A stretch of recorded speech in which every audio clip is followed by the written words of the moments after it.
Alright, what's up everybody? It's your boy Akeem and welcome to this vlog. Like I told you guys earlier today, I was going to change things up this week. Had a couple of requests to do individual previews for week 6 of the 2016 college football season. For this vlog, I'm going to talk about a big Pac-12 showdown between number 7 Stanford at number 10 Washington. This is going to be an interesting matchup between these two undefeated teams who are battling things out in the North Division of the Pac-12 Conference. Let's start off with Stanford, and they're led by running back Christian McCaffrey, who is one of the players who people are on a watch list for this year's Heisman Trophy. He has had over 100 yards rushing in all of his games so far of this season. Now for Washington, they're actually led by quarterback Jake Browning, who's actually having a great season himself. Over 900 yards passing so far, 14 touchdown passes to just 2 picks, and we have a lot of games left. Now let's talk about what Stanford needs to do in order for them to beat Washington.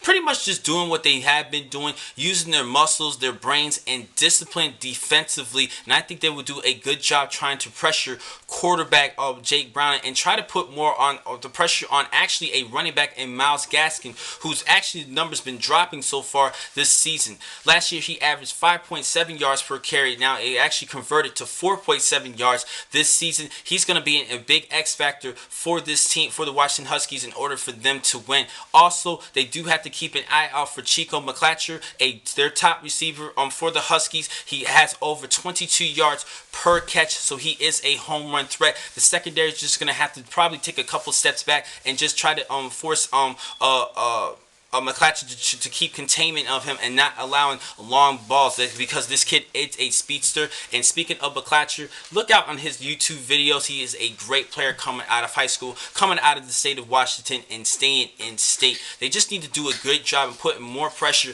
on Jake Brown defensively. Offensively, Ricky Burns, the quarterback for the Stanford Cardinal, he's going to have to step up a little bit more, because a lot of teams are starting to do a better job keeping containment of Christian McCaffrey, who is averaging 5.5 yards per carry this year, carrying a lot of load on the offensive unit. Needs to put more Ricky Burns needs to put some more pressure off running back Christian McCaffrey.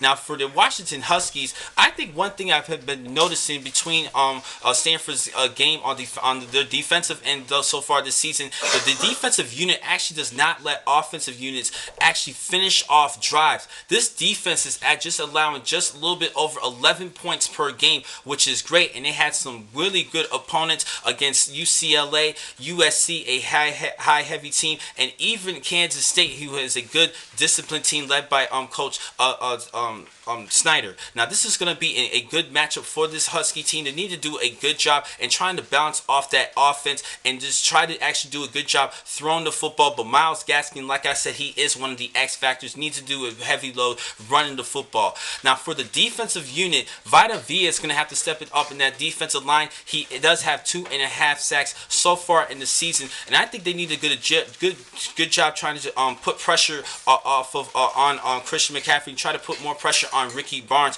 and try to keep containment of McCaffrey. Teams has been doing that, but not enough. They just need to go try to do things out on the defensive unit and on the offensive unit for the Husky offense. They need to do a good job trying to convert from third downs and finishing off drives with touchdowns and not field goals. Those are going to be keys for the Washington Huskies. Now my pick for this matchup, I'm going to have to go with Stanford in this one, because their games that we've seen so far, they actually played some tougher opponents compared to Washington. Now me personally, I do not believe that this Husky team deserves a top 10 slot, even though they are undefeated at 4-0.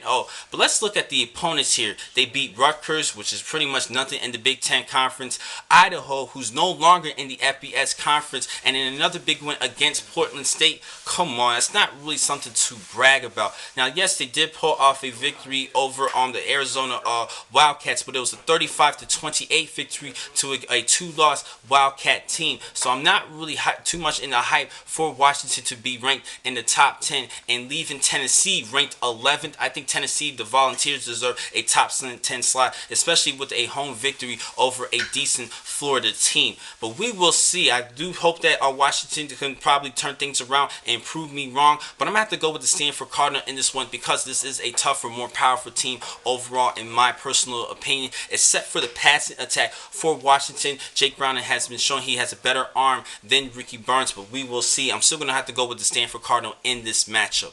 Now, the next time to catch you guys will be in just a couple minutes. I have 2 more college blogs for today. Thank you for watching this blog. I'm your man, Akeem McCall. Be easy.